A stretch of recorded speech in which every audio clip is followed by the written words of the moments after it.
पूरे देश में कोरोना की जो लहर है, इसका पूरा असर पूरे देश में देखने को मिल रहा है। मरीज आए दिन बढ़ते जा रहे हैं, लेकिन महाराष्ट्र के मुख्यमंत्री बहानेबाजी में लगे हैं और इस बार उन्होंने केंद्र सरकार को यह कहा है कि हमारे पास ऑक्सीजन नहीं है, हमारे पास वैक्सीन की कमी है, और अब वो कहने लगे हैं कि हमारे पास डॉक्टरों की भी कमी है। उद्धव ठाकरे जी के एक मंत्री ने इतना तक आरोप लगाया कि उन्होंने मोदी जी को फोन किया कि ऑक्सीजन की कमी है महाराष्ट्र के अंदर, तो मोदी जी ने कह दिया अभी वो चुनाव में बिजी हैं। जबकि आपको बताएं, इसके बारे में पीएमओ ने बाकायदा इसका खंडन किया कि इस तरह का कोई फोन हमारे पास महाराष्ट्र के मुख्यमंत्री का या महाराष्ट्र सरकार की तरफ से किसी का नहीं आया। और मोदी जी ने बाकायदा अभी 2 ही दिन पहले सभी राज्यों के मुख्यमंत्रियों के साथ एक समीक्षा बैठक की थी और उसका विषय बाकायदा ऑक्सीजन की सप्लाई को लेकर ही था। केंद्र सरकार के जितने भी सब स्रोत हैं, उसके माध्यम से सभी राज्यों को समान रूप से उनकी जनसंख्या के अकॉर्डिंग ऑक्सीजन की सप्लाई की जा रही है। और यह आपको बताएं कि ये सभी राज्यों की अपनी भी जिम्मेदारी है कि वहां जो ऑक्सीजन के प्लांट हैं, हॉस्पिटल जिस तरह से ऑक्सीजन पर पहले से चलते आए हैं, उन लोगों को इसकी तैयारी करनी चाहिए थी और इसकी मांग बाकायदा सारे विपक्ष ने की थी। पिछले 1.5 साल जब लॉकडाउन लगा था तो मोदी जी के द्वारा लगाए गए लॉकडाउन की सबने बुराई करते हुए यह कहा था और निंदा की थी कि क्या जरूरत थी, पूरे देश को बंधक बना दिया मोदी जी ने।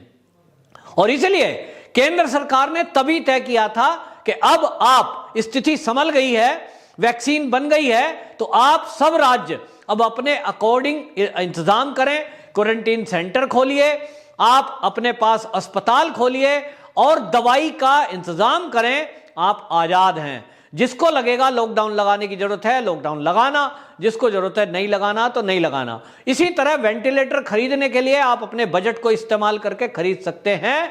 अब हमारे देश का खुद का वेंटिलेटर भी तैयार है बनकर, जो विदेशों तक में सप्लाई हो रहा है। लेकिन हुआ क्या कि महाराष्ट्र की सरकार सोती रही और 1 साल का जो अंतराल गुजरा, इस अंतराल में कोई उसने ऐसे इंतजाम नहीं किए जिससे कि वो क्वारंटाइन सेंटर बनाती, वो नए अस्पताल के बारे में सोचती। नए अस्पताल ना ही सही, लेकिन अस्थायी हॉस्पिटल तो बना ही सकती थी, ऑक्सीजन का अरेंजमेंट कर सकती थी। और इसलिए सरकार के निकम्मेपन का असर यह हुआ कि आज महाराष्ट्र की भयावह स्थिति है। पूरे देश में जितने केस हो रहे हैं उसका अकेला और अकेले से भी ज्यादा 60% केस पूरे भारत के जो जनसंख्या है कोरोना पेशेंट की, वो महाराष्ट्र से है। और यह बहुत ही चिंताजनक है। आज जब स्थिति विस्फोटक हो गई तो उद्धव ठाकरे को ध्यान आया कि अब क्या करना चाहिए, तो केंद्र के सर पे ठीकरा फोड़ दो और यह कहो पूरी दुनिया के सामने और महाराष्ट्र के लोगों के कि जी केंद्र सरकार को हमने ऑक्सीजन मांगी तो है, वो दे नहीं रहे। तो भाई के ये बाकायदा पीएमओ ने जवाब दिया है। और आपको बताऊं, हमारे जो भारत सरकार के स्वास्थ्य मंत्री डॉक्टर हर्षवर्धन हैं, उन्होंने बाकायदा ये प्रेस में आकर बयान दिया है। उन्होंने कहा है कि ना तो वैक्सीन की कोई कमी है और ना आपको बताएं जो दवाई है इस कोरोना में रेमडेसिविर, वो रेमडेसिविर की भी दवाई की कमी नहीं है जो इस बीमारी में कोरोना में पेशेंट को दी जाती है। और इसलिए यह भरपूर है, हमारे पास वैक्सीन भी खूब है, ऑक्सीजन का भी भंडार है, लेकिन उसको इस्तेमाल करना और आप सप्लाई के लिए मंगाना, ऑर्डर करना, ये राज्य सरकार की जिम्मेदारी है।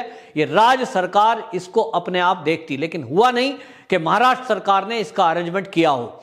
आप देखें कि जहां भी जिस भी राज्य में वो राज्य के अपने हॉस्पिटल हैं, उनमें आप एक चीज देखेंगे, सरकारी जो अस्पताल है वहां तो सरकार सप्लाई करती है, जो भी सामान हो, चाहे वो दवाई हो, चाहे ऑक्सीजन हो, वेंटिलेटर हो, बेड हो, जो भी चीज चाहिए। लेकिन प्राइवेट हॉस्पिटल कहां से लाते हैं जी गैस का सिलेंडर, ऑक्सीजन का? अपने तौर तरीके से वो प्राइवेट कंपनी से डायरेक्ट खरीदते हैं। तो वहां कभी किसी हॉस्पिटल में आपने सुना है कि कोई प्राइवेट हॉस्पिटल ये चिल्ला रहा हो, ये कह रहा हो कि मेरे पास ऑक्सीजन की कमी है साहब, मेरे यहां पेशेंट मत लाओ? कभी भी किसी प्राइवेट हॉस्पिटल से ये सुनने में आया है कभी कि प्राइवेट हॉस्पिटल में कोई मरीज इसलिए मर गया कि वहां ऑक्सीजन नहीं थी? नहीं होता ऐसा, क्योंकि प्राइवेट हॉस्पिटल के अंदर परचेजिंग एक बंदा होता है जो इस अरेंजमेंट को देखता है, जो मैनेज करता है कि वहां कितने पेशेंट हैं, कितने वेंटिलेटर हैं, उसको कितने ऑक्सीजन की जरूरत है, और बैकअप में भी वो अपने पास उस सिलेंडरों को रखते हैं। ठीक इसी तरह गवर्नमेंट के जो हॉस्पिटल हैं उसकी व्यवस्था हर राज्य के मुख्यमंत्री के ऊपर आती है या वहां के स्वास्थ्य मंत्री के ऊपर आती है। तो महाराष्ट्र के मुख्यमंत्री, महाराष्ट्र की सरकार, महाराष्ट्र के जो ये सब अरेंजमेंट करने वाले हैं, ये पूरे 1 साल इनको मिला था कि ये भरपूर ऑक्सीजन अपने पास इकट्ठे रखते, वेंटिलेटर बनाते, ये क्वारंटाइन सेंटर बनाते। लेकिन महाराष्ट्र सरकार ने क्वारंटाइन सेंटर बनाया, कोई नहीं कह सकता कि नहीं बनाया, लेकिन कहां बनाया? होटलों में। सरकार ने अपना क्वारंटाइन सेंटर भी बनाने की जरूरत नहीं समझी, जबकि पिछले 1 साल से सरकारी विद्यालय बंद पड़े हैं। यानी स्कूलों में टेम्परेरी क्वारंटाइन सेंटर बन सकता था, क्वारंटाइन लोगों को किया जा सकता था, ये क्वारंटाइन सेंटर अस्थायी रूप से बनाए जा सकते थे, जैसे कि यूपी गवर्नमेंट ने बनाए, नहीं बनाया। इसी तरह दूसरे नंबर पे आप देखेंगे दिल्ली में केजरीवाल सरकार है, वो भी इसी तरह के बहानेबाजी कर रहे हैं। केंद्र सरकार हमें ये दे, केंद्र सरकार हमें वो दे, सब सामान केंद्र सरकार दे तो तुम क्या करोगे? तुम केवल टीवी में आके नमस्कार करते हुए विज्ञापन करोगे, और कई करोड़ रुपया एक एक चैनल को पे किया जा रहा है केजरीवाल जी के विज्ञापन के लिए। ठीक इसी तरह उद्धव ठाकरे जी, वो दोष मढ़ते हैं उनके सरकार में। संजय राउत थोड़े दिन पहले कह रहे थे कि जो हरिद्वार में कुंभ चल रहा है, वहां जो स्नान करके लोग लौट रहे हैं कुंभ में, उनकी वजह से महाराष्ट्र में कोरोना फैल रहा है। लेकिन उसके थोड़े दिन बाद संजय राउत एक रोड शो करते हैं जिसमें हजारों की संख्या जुटाई जाती है, कोई मास्क नहीं लगा रहा है, सब भिड़कर चल रहे हैं। लेकिन वो कहते हैं कि साहब रैली भी तो हो रही है पश्चिम बंगाल में। जी, पश्चिम बंगाल में चुनाव है, महाराष्ट्र में चुनाव नहीं है। लेकिन महाराष्ट्र में महाविकास आघाड़ी सरकार, जो वसूली सरकार आजकल कही जा रही है, वो 100 करोड़ की उगाही में उनके गृह मंत्री फंसते दिखाई दे रहे हैं। पुलिस वाले पैसा लेकर, सुपारी लेकर मर्डर कर रहे हैं। पुलिस वाले उद्योगपतियों को डरा धमकाकर उनसे वसूली करते हुए फंस रहे हैं। ऐसे में सरकार की जब फजीयत हुई तो सरकार का पूरा ध्यान अपने उस दाग को धोने में लग गया, और वो भूल गए कि ये कोरोना का काल चल रहा है। पूरी सरकार बचाने में लग गई, उल्टे सीधे बयानबाजी, एक दूसरे के ऊपर दोषारोपण। लेकिन किसी का ध्यान इस उगाही को छोड़कर लोगों के ध्यान पे नहीं गया, लोगों की तरफ सुविधाओं पे नहीं गया। लोगों की सुविधाओं पे अगर मुख्यमंत्री उद्धव ठाकरे का ध्यान जाता तो जो आज हालत महाराष्ट्र की बनी है कि फिर से प्रवासी लोग मुंबई को, महाराष्ट्र को छोड़कर अपने अपने घरों को जाने लगे हैं। ट्रेनें भरी पड़ी हैं, बसें भरी पड़ी हैं।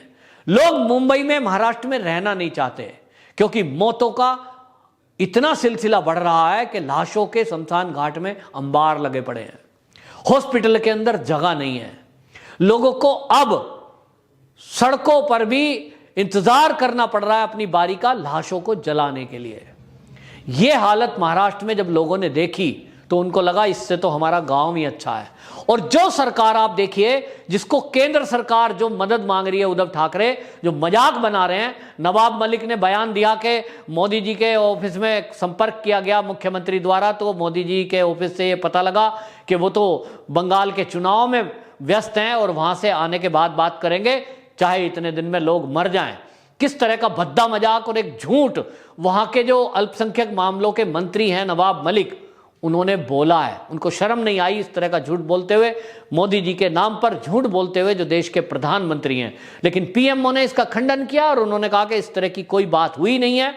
एक मीटिंग हुई थी जिसमें सभी मुख्यमंत्रियों से प्रधानमंत्री जी ने बात की थी, और उसमें छत्तीसगढ़, गुजरात, दिल्ली, हरियाणा, कर्नाटक, केरल, महाराष्ट्र, उत्तर प्रदेश, मध्य प्रदेश, पंजाब, राजस्थान, इन सब के मुख्यमंत्रियों से बात हुई थी। तब उस समय उद्धव ठाकरे भी उस जो वीडियो कॉन्फ्रेंसिंग के जरिए मीटिंग हो रही थी उसमें मौजूद थे, और तब सबको यह आश्वस्त किया गया था कि केंद्र की तरफ से जो भी मुहैया कराने वाली मदद होंगी वो आपको समय से पहले करा दी जाएंगी। और आपको बताएं, केंद्र सरकार की तरफ से पिछला साल जब लॉकडाउन लगा था और उसके बाद लगातार हर राज्यों को गरीब मजदूरों को देने के लिए राशन, चावल, दाल, गेहूं, ये सब दिया गया था।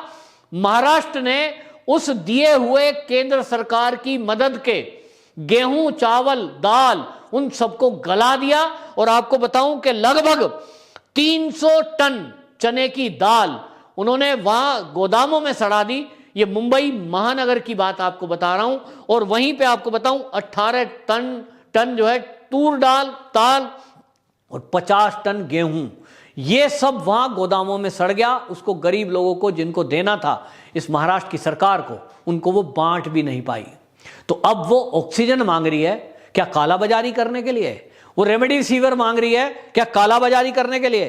तो आपको बता दें रेमडेसिविर जो दवाई है उसकी कालाबाजारी चल रही है। और इसके भी ऐसी खबरें आ रही थी कि रेमडेसिविर जो दवाई है कोरोना की, महाराष्ट्र के अंदर वो कालाबाजारी की जा रही है। इस पर अभी तक कहीं भी ऐसी रिपोर्ट नहीं मिली है कि सरकार ने कोई एक्शन लिया हो। लेकिन अब वहां जनता ये कह रही है कि ये जो सरकार है ये तो वसूली सरकार है, इसका ध्यान केवल पैसे कमाने में है। ये पुलिस के जरिए पैसे कमा रहे हैं, ये क्वारंटाइन सेंटरों के जरिए पैसा कमा रहे हैं, ये कोरोना की रिपोर्ट देने के नाम पर पैसे कमा रहे हैं। और ये पैसे उन लोगों से भी कमा रहे हैं जो महाराष्ट्र छोड़कर दूसरे राज्यों में जा रहे हैं या दूसरे राज्यों से महाराष्ट्र के अंदर आ रहे हैं। कोरोना के पेशेंट, उनको कंपलसरी किया गया कि अगर आप महाराष्ट्र में एंट्री करेंगे तो कोरोना की रिपोर्ट आपके पास होनी चाहिए। लेकिन एक घपला एक चैनल ने स्टिंग के जरिए खोला और उन्होंने खुलासा किया कि महाराष्ट्र की पुलिस बॉर्डर एरिया में जिनकी ड्यूटी लगी है वो पैसे ले लेकर लोगों को एंट्री करा रहे हैं।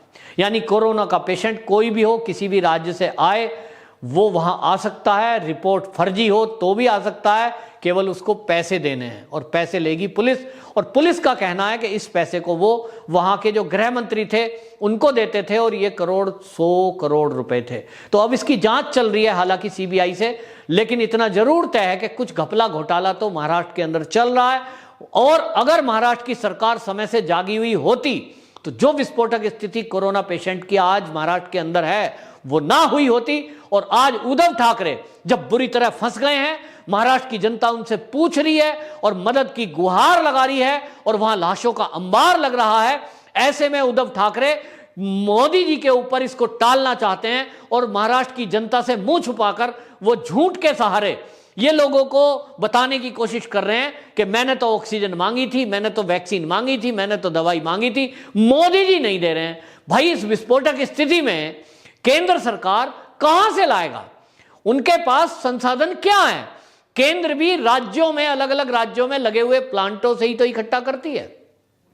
केंद्र सरकार कोई अलग से बॉडी थोड़ा ही है। आपके राज्य में, महाराष्ट्र के अंदर भी कुछ ऑक्सीजन बनाने वाले प्लांट होंगे। और आपको तो वैसे भी दान में, जिसको अडानी अंबानी को गाली देते नहीं थकती कांग्रेस, उसने दान में दी है 100 मीट्रिक टन ऑक्सीजन। लेकिन आप हैं कि अपनी गलतियों की सजा पब्लिक को दे रहे हैं और गलती मोदी जी के सर मढ़ रहे हैं, केंद्र के सर मढ़ रहे हैं। जबकि उनको इस समय ये ओछी राजनीति, झूठ की राजनीति छोड़कर जनता की सेवा पर ध्यान देना चाहिए। और यदि गलती है तो उसको स्वीकार करें और कमर कसें कि पिछली बार जो प्रवासी मजदूर वहां से भूखे प्यासे भागने को मजबूर हुए थे मुंबई छोड़कर अपने अपने घरों को, इस बार मैं नहीं जाने दूंगा, इस बार मैं उनकी यही सेवा करूंगा। लेकिन ऐसा दिखता नहीं है कि महाराष्ट्र सरकार के कोई इरादे इस तरह के हैं, क्योंकि अभी तक लाखों लोग यूपी, बिहार और झारखंड, मध्य प्रदेश, गुजरात में वापस जा चुके हैं। महाराष्ट्र मुख्यमंत्री की तरफ से, उद्धव ठाकरे जी की तरफ से एक भी अपील अभी तक इस तरह की नहीं की गई है और ना जमीनी स्तर पर कोई इस तरह की मदद दिख रही है कि वो प्रवासी मजदूरों के लिए कुछ इंतजाम करने वाली है या कोई इस तरह की घोषणा कि उनको कुछ आर्थिक मदद भी करने वाली है। कोई ऐसी घोषणा नहीं है। तो लोग कह रहे हैं कि जब हमारे काम धंधे बंद हो गए, जब हमारी फैक्ट्रियां बंद हो गई, तब हम खाएंगे क्या? क्योंकि महाराष्ट्र की सरकार तो हमें राशन भी, जो केंद्र सरकार का दिया हुआ राशन है, वो तक भी देगी नहीं। और इसलिए लोगों ने उम्मीद छोड़ दी और वो अपने अपने घरों को लौट चले हैं। तो उद्धव ठाकरे जी, जनता का ख्याल करो और ये झूठ बोलना बंद करें। आपके मंत्री, उनको ये समझाओ कि मोदी जी के ऊपर ये दोष मढ़कर आपका पाप कम नहीं हो जाता। वंदे मातरम।